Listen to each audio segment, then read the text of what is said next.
Limited समय में ये जीएसटी वाला टॉपिक कंप्लीट कराने वाला हूँ, जिसमें मैं आपको जीएसटी की थ्योरी और साथ में इसके प्रैक्टिस क्वेश्चन भी इसी वीडियो में कराऊंगा। तो वैसे तो जीएसटी टॉपिक अपने आप में बहुत बड़ा है, इसको पूरा कराने के लिए 4 से 5 घंटे चाहिए होते हैं, लेकिन मैं आपको कोशिश करूँगा 35 से 40 मिनट के अंदर ही इस टॉपिक को ख़त्म कर दूँ। और इसमें जितने भी इम्पोर्टेंट पॉइंट होते हैं उन सभी के बारे में हम टू द पॉइंट बात करेंगे। एक भी चीज़ आपकी छूटेगी नहीं। अगर आपके एग्ज़ाम में जीएसटी से प्रश्न बनता है तो इतनी मैं उम्मीद करता हूँ कि इस क्लास से वो बाहर बिल्कुल नहीं जाएगा। तो वीडियो को आपको शुरू से लेकर एंड तक का बिल्कुल देखना है। और साथ ही साथ मैं आपको इस क्लास की पीडीएफ भी आपको दे दूंगा। आपको वीडियो के डिस्क्रिप्शन में जाना होगा, वहाँ पर टेलीग्राम चैनल का लिंक मिल जाएगा, वहाँ पर जाकर उस पीडीएफ को आप डाउनलोड कर सकते हैं। तो चलिए वीडियो को शुरू करते हैं और पढ़ते हैं आप जीएसटी और उसके प्रैक्टिस क्वेश्चन। तो देखिए, सबसे पहले देखते हैं यहाँ पर जीएसटी की फुल फॉर्म। तो देखिए जीएसटी की फुल फॉर्म क्या होती है। जीएसटी की फुल फॉर्म होती है यहाँ पर गुड्स एंड सर्विस टैक्स। आपसे एग्जाम में सीधा सीधा पूछ लेता है कि जीएसटी की फुल फॉर्म क्या होती है, तो आपको ये ध्यान रखना है। अब बात करते हैं कि जीएसटी किस प्रकार का कर है, यानी जीएसटी प्रत्यक्ष कर है या अप्रत्यक्ष कर है। तो जीएसटी जो है आपका अप्रत्यक्ष कर है, क्योंकि हम इसको डायरेक्ट नहीं देते। डायरेक्ट कर कैसे होते हैं, यानी कि प्रत्यक्ष कर कौन से होते हैं, जैसे कि आपका इनकम टैक्स हो गया, आपको उसको खुद से पे करना होता है। लेकिन जीएसटी को हम खुद से पे नहीं करते। हम मार्केट से जो भी वस्तुएं खरीद कर लाते हैं उन पर ऑटोमेटिक जीएसटी लगा हुआ होता है। वो हम मार्केट में जब कोई वस्तु खरीदते हैं तो उसका जो हम प्राइस देते हैं वो उसी में ही इंक्लूड होता है। तो इसलिए जीएसटी अप्रत्यक्ष कर होता है। ठीक है। उसके बाद यहाँ पर देखते हैं कि सबसे पहले किस देश में जीएसटी लागू हुई थी। तो देखिए जीएसटी जो सबसे पहले लागू हुई थी वो फ्रांस देश में हुई थी 1954 ईस्वी में। ठीक है, ये आपको ध्यान रखना है। उसके बाद यहाँ पर बात करते हैं कि भारत का जीएसटी मॉडल किस देश पर आधारित है। तो देखिए भारत ने जो अपना जीएसटी मॉडल अपनाया है वो कनाडा देश से अपनाया है। ये बात पे आपको ध्यान रखनी है, आपसे सीधे सीधे एग्जाम में प्रश्न पूछ लिए जाते हैं। उसके बाद यहाँ पर बात करते हैं जीएसटी लागू करने वाला भारत कौन सा देश है, यानी भारत ने जो जीएसटी लागू की है वो कितने नंबर पर आता है। तो देखिए भारत ने 161वां देश है जो अपने यहाँ पर जीएसटी लागू की है। इससे पहले 160 देशों ने जीएसटी को अपने यहाँ पर लागू कर लिया है और 161वें नंबर पर भारत का नंबर आता है, जो कि जीएसटी लागू करने वाला 161वां देश बन जाता है। तो चलिए अगली स्लाइड देखते हैं यहाँ पर। अब बात करते हैं जीएसटी के इतिहास की। तो देखिए प्रधानमंत्री अटल बिहारी वाजपेयी जी जो थे उन्होंने जीएसटी के ऊपर चर्चा की थी और इन्होंने एक आर्थिक सलाहकार पैनल बनाया था जिसमें जीएसटी पर चर्चा होनी थी। और इस आर्थिक सलाहकार पैनल में 3 सदस्य थे। एक था आपका आईजी पटेल, और दूसरे थे आपके विमल जालान, और तीसरे थे यहाँ पर सी रंगराजन। और अटल बिहारी वाजपेयी जी ने यहाँ पर असीम दास गुप्ता जी जो थे इनकी अध्यक्षता में एक समिति बनवाई थी। और असीम दास गुप्ता जी जो थे इन्होंने यहाँ पर जीएसटी का प्रारूप तैयार किया था, यानी जीएसटी का जो प्रारूप है वो असीम दास गुप्ता समिति ने तैयार किया था। और असीम दास गुप्ता समिति के अध्यक्ष कौन थे, खुद असीम दास गुप्ता जी ही थे। ठीक है, तो ये बात आपको ध्यान रखनी है। उसके बाद यहाँ पर देखते हैं कि जीएसटी लागू करने का सुझाव किस समिति ने दिया था। तो देखिए जीएसटी लागू करने का जो सुझाव दिया था वो विजय केलकर समिति ने दिया था। ठीक है। और उसी के बाद अगर आपसे यहाँ पर पूछा जाए कि जीएसटी पर रिपोर्ट पेश किसने की थी, तो जीएसटी पर रिपोर्ट पेश यहाँ पर यशवंत सिन्हा समिति ने की थी। तो देखिए इस स्लाइड से आपको 3 महत्वपूर्ण बातें ध्यान रखनी है। कौन कौन सी बातें ध्यान रखनी है, यहाँ पर देखिए 3 समितियों के बारे में जिक्र है। एक आपकी हो गई असीम दास गुप्ता समिति, और एक यहाँ पर हो गई आपकी विजय केलकर समिति, और एक यहाँ पर हो गई आपकी यशवंत सिन्हा समिति। तो देखिए मैक्सिमम लोगों को सिर्फ विजय केलकर समिति के बारे में ही पता होता है कि जीएसटी से संबंधित कौन सी समिति है, तो वो आपकी विजय केलकर समिति सबको पता होती है। लेकिन अगर एग्जामिनर का मूड ख़राब हुआ तो वो आपसे इन 2 समिति के बारे में भी पूछ सकता है। तो टोटल जीएसटी से रिलेटेड कितनी समितियाँ हो जाएगी, 3 समिति हो जाएगी। कौन कौन सी, एक आपकी हो जाएगी असीम दास गुप्ता समिति, और एक आपकी हो जाएगी यशवंत सिन्हा समिति, और एक आपकी हो जाएगी विजय केलकर समिति। तो इन तीनों समितियों के मैंने आपको अलग अलग कार्य बता दिए हैं, ये आपके ध्यान रहेंगे ऐसी मैं उम्मीद करता हूँ। तो चलिए अगली स्लाइड पर देखते हैं। तो देखिए यहाँ पर बात करते हैं जीएसटी के बिल की। तो देखिए जीएसटी का जो बिल हुआ था वो कौन से नंबर का पारित हुआ था, यानी भारत में जब जीएसटी बिल पारित हुआ था वो कितने नंबर का था, तो वो 122वें नंबर का था। यहाँ पर आपको ध्यान रखना है, जीएसटी बिल जो है वो 122वें नंबर का बिल था। तो देखिए जीएसटी जो बिल है वो राज्यसभा ने कब पारित किया था, तो देखिए राज्यसभा ने जीएसटी बिल को 3 अगस्त 2016 को पारित किया था। ठीक इसके 5 दिन बाद लोकसभा में भी ये पारित हो गया था 8 अगस्त 2016 को। ठीक है, उसके बाद यहाँ पर देखिए राष्ट्रपति द्वारा इस पर हस्ताक्षर कब किए गए थे, तो राष्ट्रपति द्वारा इस पर हस्ताक्षर जो है वो 8 सितंबर 2016 को कर दिए गए थे। ठीक है, तो यहाँ पर आपको क्या क्या ध्यान रखना है, एग्जामिनर आपसे सीधा सीधे क्वेश्चन पूछ लेगा कि जीएसटी बिल जो है राज्यसभा में कब पारित हुआ था, तो 3 अगस्त 2016 को। फिर आपसे पूछ लेगा कि लोकसभा में जीएसटी बिल कब पारित हुआ था, तो 8 अगस्त 2016 को। फिर आपसे पूछ लेगा कि राष्ट्रपति ने जीएसटी बिल पर कब हस्ताक्षर किए थे, तो 8 सितंबर 2016 को। ये तीनों बातें आपको ध्यान रखनी है। उसके बाद अगर आपसे पूछा जाए कि जीएसटी को भारत में कब लागू किया गया था, तो देखिए जीएसटी को भारत में लागू किया गया था 1 जुलाई सन 2017 को। और ये एकमात्र ऐसा बिल था जिसका सत्र जो है एक विशेष सत्र बुलाया गया था आधी रात में। जी हाँ, बिल्कुल आपने सही सुना, 1 जुलाई 2017 को मध्य रात्रि को एक विशेष सत्र बुलाया जाता है जिसमें कुछ खास लोगों को इनवाइट किया जाता है, उनमें से रतन टाटा जी एक थे। ठीक है, और 1 जुलाई 2017 को पूरे भारत में जीएसटी को लागू कर दिया जाता है। ठीक है, उसी प्रकार यहाँ पर आपसे प्रश्न पूछे जाते हैं, सबसे पहले जीएसटी बिल किस राज्य ने पारित किया था, तो मेरे भाई यहाँ पर आपको ध्यान रखना है, सबसे पहले जो जीएसटी का बिल पारित किया था वो असम राज्य ने किया था 12 अगस्त 2016 में। ठीक है, उसके बाद अगर आपसे पूछा जाए कि दूसरे नंबर पर जीएसटी बिल पारित करने वाला भारत का राज्य कौन सा है, तो दूसरे नंबर पर यहाँ पर जीएसटी बिल को पारित किया था बिहार राज्य ने 16 अगस्त 2016 में। ठीक है मेरे भाई, आपको इतनी बात यहाँ पर ध्यान रखनी है। उसके बाद अगर आपसे पूछ ले कि तीसरे नंबर पर भारत का ऐसा कौन सा राज्य है जिसने तीसरे नंबर पर जीएसटी बिल को पारित किया था, तो देखिए तीसरे नंबर पर आपका हो जाएगा यहाँ पर तेलंगाना। तेलंगाना ने यहाँ पर 30 अगस्त सन 2016 को जीएसटी बिल पारित कर दिया था। तो मेरे भाई आपको ये तीनों स्टेट यहाँ पर याद रखने हैं। पहले नंबर पर आपका असम ने पारित किया था, और दूसरे नंबर पर आपका बिहार ने पारित किया था, और तीसरे नंबर पर यहाँ पर आपका तेलंगाना ने किया था। तो उम्मीद करता हूँ ये स्लाइड भी आपको समझ में आई होगी। तो चलिए अगली स्लाइड पर यहाँ पर चलते हैं। उसके बाद यहाँ पर देखते हैं कि जीएसटी से रिलेटेड महत्वपूर्ण अनुच्छेद कौन कौन से हैं। तो देखिए एक आर्टिकल यहाँ पर आपको मिल जाता है अनुच्छेद 246A।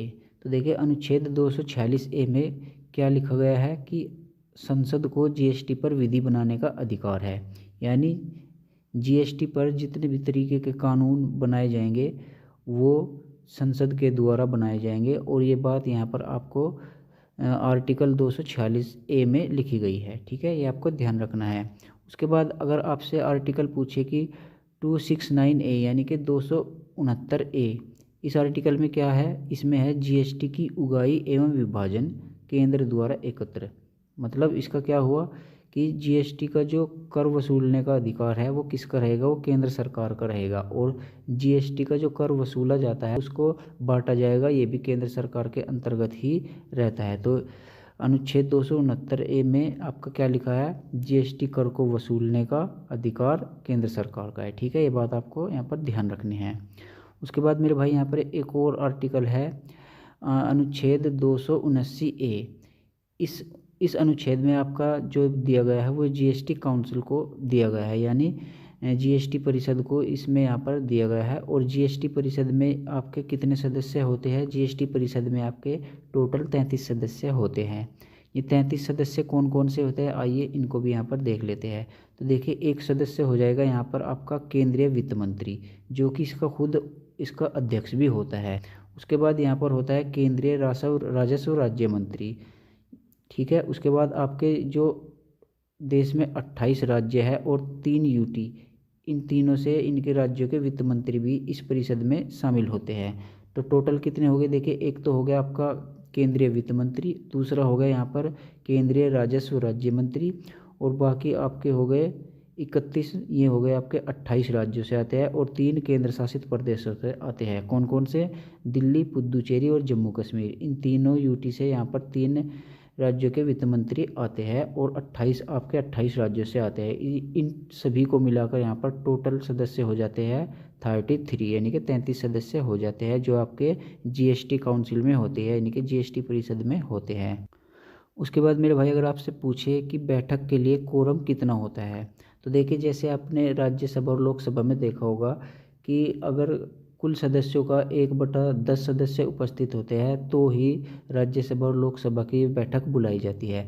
ठीक इसी प्रकार जीएसटी काउंसिल में भी होता है, यानी जीएसटी काउंसिल के जितने भी सदस्य होते हैं टोटल सदस्यों का 50% अगर उपस्थित है तो ही जीएसटी परिषद की बैठक बुलाई जा सकती है। ठीक है, बिना 50% के जीएसटी काउंसिल की परिषद नहीं बुलाई जाएगी, तो ये आपको ध्यान रखना है।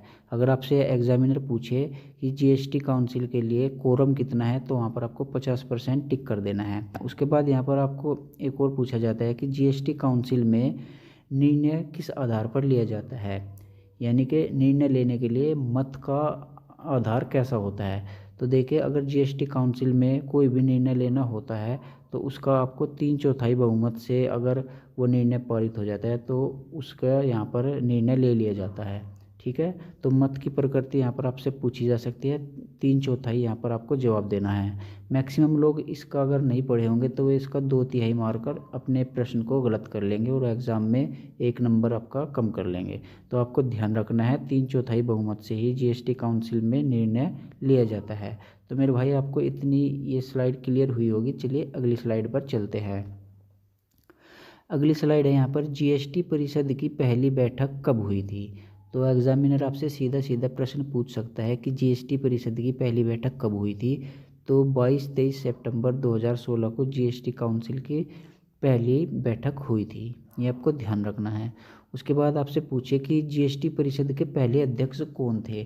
तो देखिए मेरे भाई जीएसटी परिषद जब बनी थी जीएसटी तब हमारे वित्त मंत्री कौन थे, अरुण जेटली थे। और आपको पता है कि जीएसटी परिषद का अध्यक्ष जो होता है वो वित्त मंत्री होता है, तो उस समय हमारे वित्त मंत्री कौन थे, अरुण जेटली।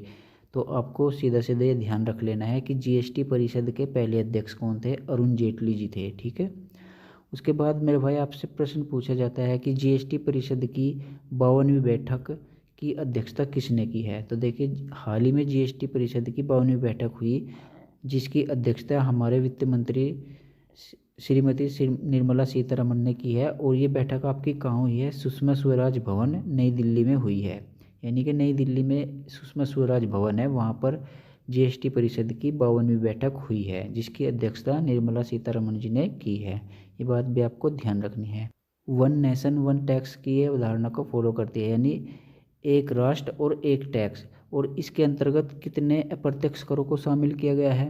तो देखिए जीएसटी के अंतर्गत टोटल 17 अप्रत्यक्ष करों को शामिल किया गया है।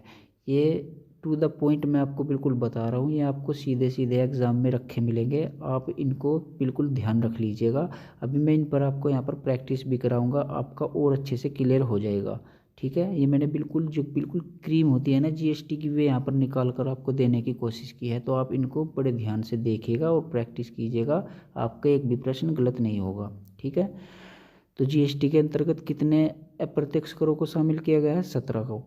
अब अगर आपसे पूछे कि जीएसटी के अंतर्गत कितने टैक्स स्लैब है, तो देखिए जीएसटी के अंतर्गत 5 टैक्स स्लैब आते हैं जिसमें कि आपका 0% हो गया, 5% हो गया, 12%, 18% और 28%। ये 5 टैक्स स्लैब है। इन 5 टैक्स स्लैब के अंतर्गत ही सभी वस्तुएं आ जाती है। ठीक है, उसके बाद अगर आपसे पूछा जाए कि जीएसटी से बाहर किन उत्पादों को रखा गया है, तो देखिए कुछ ऐसी भी वस्तुएं हैं जिन्हें सरकार ने जीएसटी से बाहर रखा है, जिनमें कि आपका हो गया मानव उपभोग की वस्तुएं जैसे कि अल्कोहल हो गया, पेट्रोल एवं डीजल हो गया, विद्युत कर हो गया और अफीम। इन चीज़ों को सरकार ने जीएसटी से बाहर रखा है। तो देखिए जीएसटी के अंतर्गत ये 5 टैक्स स्लैब होते हैं, ये मैंने आपको बताया। इनसे अलग भी एक विशेष दर होती है जो कि 3% है। इसमें आपका गोल्ड को रखते हैं, यानी सोने पर जो जीएसटी लगती है वो 3% लगती है। ये एक विशेष दर है, इन 5 टैक्स स्लैब से ये अलग है, तो आपको इसको अलग से ध्यान रखना है।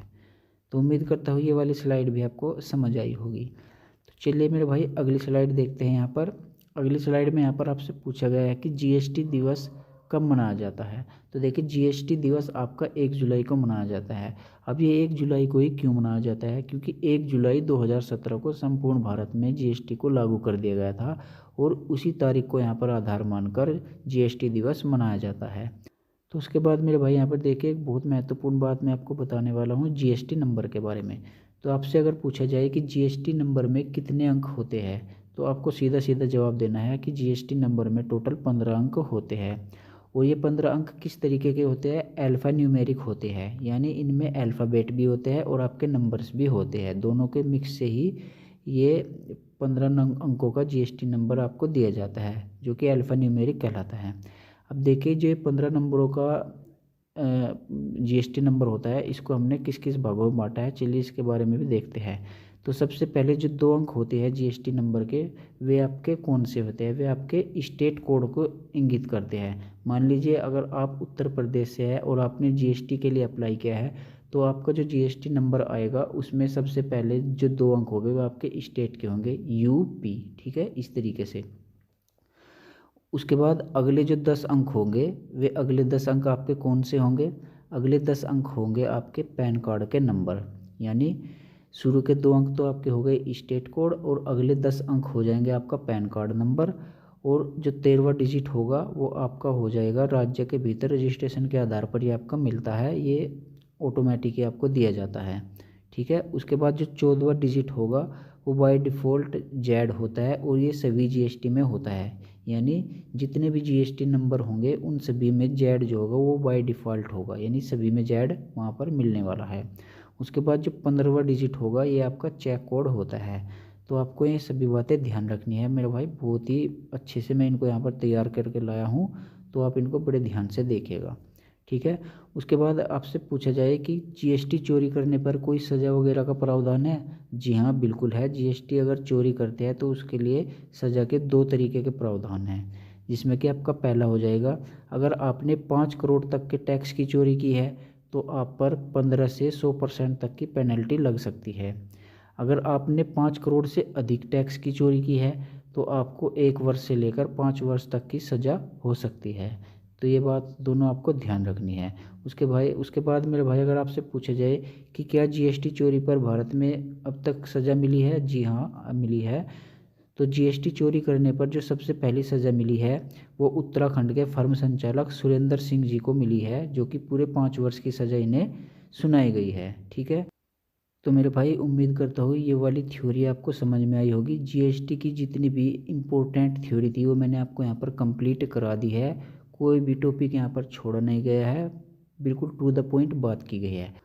तो चलिए अब यहाँ पर जीएसटी से संबंधित महत्वपूर्ण प्रश्नों के बारे में प्रैक्टिस कर लेते हैं। तो देखिए यहाँ पर सबसे पहला प्रश्न यहाँ पर देखते हैं, भारत जीएसटी लागू करने वाला कौन सा देश बना?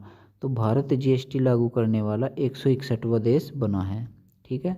अगला प्रश्न यहाँ पर देखते हैं, जीएसटी परिषद का अध्यक्ष कौन होता है? तो जीएसटी परिषद का अध्यक्ष यहाँ पर वित्त मंत्री होता है, मैंने अभी आपको थ्योरी में ये बात कराई है, ठीक है। अगला प्रश्न यहाँ पर देखते हैं, भारत में जीएसटी कब लागू हुई? तो देखिए भारत में जीएसटी 1 जुलाई सन 2017 को लागू हुई थी।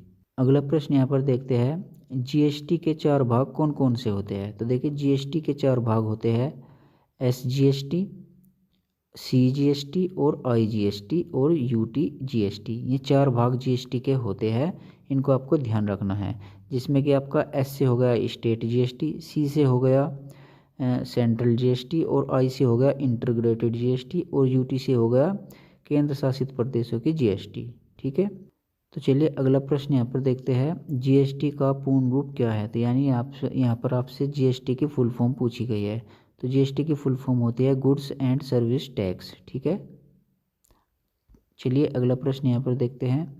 अगला प्रश्न है यहाँ पर, जीएसटी प्रारूप तैयार करने वाली समिति के पहले अध्यक्ष कौन थे? तो देखिए मैंने आपको जीएसटी से संबंधित 3 समितियाँ बताई थी। एक समिति थी आपकी असीम दास गुप्ता समिति, दूसरी समिति थी आपकी विजय केलकर समिति और तीसरी समिति थी यहाँ पर आपकी यशवंत सिन्हा समिति।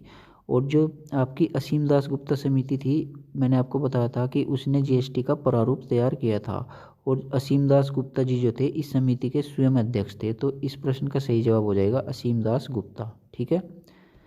अगला प्रश्न यहाँ पर देखते हैं, जीएसटी के लिए कौन सा संविधान संशोधन बिल संसद में पेश किया गया था। तो देखिए मैंने ये भी आपको बताया था, जीएसटी के लिए 122वां विधेयक बिल संसद में पेश किया गया था। तो चलिए अगला प्रश्न देखते हैं। यहाँ पर अगला प्रश्न है यहाँ पर हमारा, राज्यसभा द्वारा जीएसटी बिल कब पास किया गया था। तो राज्यसभा में जीएसटी बिल यहाँ पर आपका पास किया गया था 3 अगस्त 2016 को, और लोकसभा में कब पारित किया गया था, 8 अगस्त 2016 को, और राष्ट्रपति ने इस पर हस्ताक्षर कब किए थे, 8 सितंबर 2016 को। तो चलिए अगला प्रश्न देखते हैं, जीएसटी बिल पर राष्ट्रपति ने अपनी मंजूरी कब दी थी। तो देखिए मैंने अभी अभी आपको बताया, 8 सितंबर 2016 को जीएसटी बिल पर राष्ट्रपति ने अपनी मंजूरी दी थी। तो चलिए अगला प्रश्न यहाँ पर देखते हैं। अगला प्रश्न यहाँ पर, कौन से संविधान संशोधन द्वारा भारत में जीएसटी लागू की गई थी। तो देखिए 101वां संविधान संशोधन था जिसके ज़रिए भारत में जीएसटी लागू की गई थी। तो देखिए बिल अलग होता है और संविधान संशोधन अलग होता है। कौन से नंबर का बिल था, 122वें नंबर का, और कौन से संविधान संशोधन द्वारा इसको लागू किया गया था, 101वां संविधान संशोधन। तो यह बात आपको ध्यान रखनी है। तो चलिए अगला प्रश्न देखते हैं। यहाँ पर अगला प्रश्न है यहाँ पर, जीएसटी के अंतर्गत कितने अप्रत्यक्ष करों को शामिल किया गया है। तो देखिए जीएसटी के अंतर्गत यहाँ पर 17 अप्रत्यक्ष करों को शामिल किया गया है। मैंने अभी आपको थ्योरी में भी ये बताया था। ठीक है, अगला प्रश्न यहाँ पर देखते हैं। अगला प्रश्न है यहाँ पर, जीएसटी पंजीकरण में कुल कितने डिजिट्स होते हैं। यानी आपका जो जीएसटी नंबर होता है उसमें कुल कितने नंबर होते हैं, 15 डिजिट उसमें होते हैं। ये भी मैंने आपको अभी बताया था।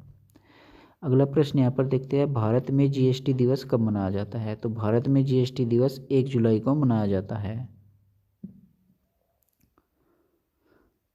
अगला प्रश्न यहाँ पर देखते हैं, विश्व में सर्वप्रथम जीएसटी कब और कहाँ लागू की गई है। तो देखिए यहाँ पर विश्व में सर्वप्रथम फ्रांस में जीएसटी लागू हुई थी 1954 में। इस प्रश्न का सही जवाब हो जाएगा ऑप्शन नंबर 1। ठीक है, अगला प्रश्न यहाँ पर देखते हैं, भारत में कब और कहाँ सर्वप्रथम जीएसटी लागू हुई।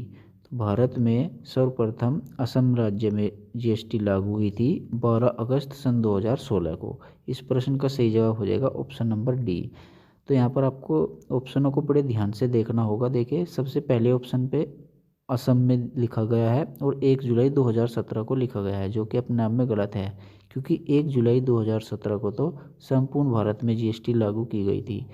तो इसलिए आपको ऑप्शनों को भी बड़े ध्यान से देखना है। ऐसा नहीं है कि आपने असम देखा और टिक करके निकल लिए, गलत हो जाएगा। आपको सभी ऑप्शनों को ध्यान से देखना है और सही आंसर को ही टिक करना है। चलिए अगला प्रश्न देखते हैं। यहाँ पर अगला प्रश्न है यहाँ पर, वर्तमान में जीएसटी के ब्रांड एम्बेसडर कौन है।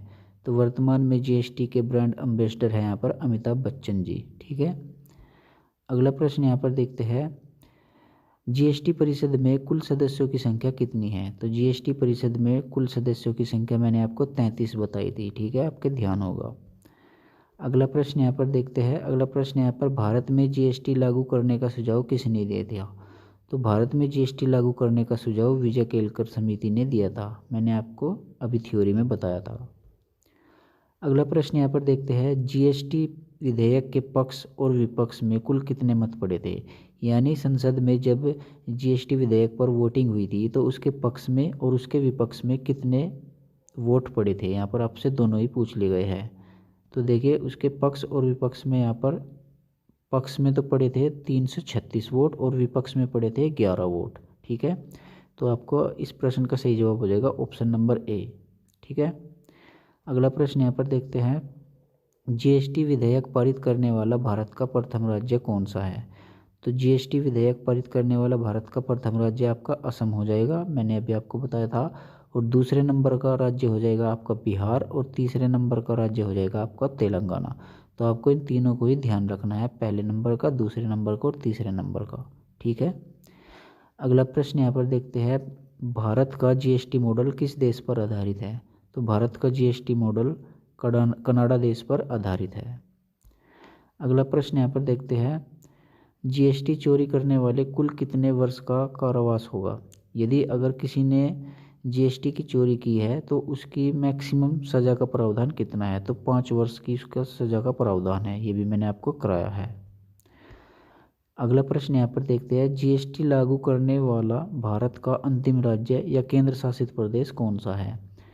तो ऐसा कौन सा राज्य या केंद्र शासित प्रदेश है जिसमें सबसे बाद में जीएसटी लागू हुई है। तो इस प्रश्न का सही जवाब हो जाएगा option number 4, Jammu and Kashmir. तो जम्मू कश्मीर में सबसे अंतिम में जीएसटी लागू हुई है। ठीक है।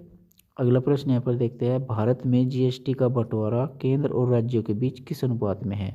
यानी केंद्र सरकार जो जीएसटी के द्वारा कर वसूलती है उसको राज्य और केंद्र सरकार के बीच बांटना होता है, तो वो हिस्सा किस अनुपात में है। तो दोनों 50-50 में ये बांटते हैं। ठीक है।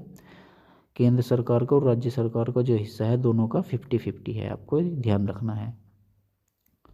उसके बाद यहाँ अगला प्रश्न देखते हैं, केंद्रीय वित्त मंत्री निर्मला सीतारमण की अध्यक्षता में जीएसटी परिषद की 52वीं बैठक कहाँ पर हुई है। तो 52वीं बैठक यहाँ पर नई दिल्ली में हुई है, सुषमा स्वराज भवन में। ठीक है। अगला प्रश्न यहाँ पर देखते हैं, जीएसटी का संबंध संविधान के किस अनुच्छेद से है। तो देखिए जीएसटी का संबंध संविधान के अनुच्छेद 279A से है। ठीक है, आपको ध्यान रखना है। तो अगला प्रश्न है यहाँ पर, जीएसटी परिषद की बैठक के लिए गणपूर्ति कितनी है। तो इस प्रश्न का जवाब आपको वीडियो के कमेंट बॉक्स में देना है और आपको इस प्रश्न से रिलेटेड 2 बातों का जवाब देना है। एक तो आपको परसेंटेज में बताना है कि गणपूर्ति जीएसटी परिषद की बैठक के लिए गणपूर्ति कितने % है, और एक आपको टोटल नंबर्स बताने हैं, यानी कितने सदस्यों की उपस्थिति में जीएसटी परिषद की बैठक बुलाई जा सकती है। ठीक है, ये दोनों बात आपको वीडियो के कमेंट बॉक्स में लिख देनी है। तो उम्मीद करता हूँ ये वाला वीडियो आपको पसंद आया होगा। वीडियो अगर पसंद आया तो चैनल को सब्सक्राइब कर लीजिएगा, वीडियो को लाइक किए बगैर तो बिल्कुल मत जाना। और अगर आपको ऐसे ही किसी टॉपिक पर वीडियो चाहिए होती है तो आप कमेंट बॉक्स में मुझको बता सकते हैं, मैं उसी टॉपिक पर आपकी वीडियो ले आऊँगा। तो आज के इस वीडियो में बस इतने ही, मिलते हैं अपने अगले किसी वीडियो में, तब तक के लिए धन्यवाद।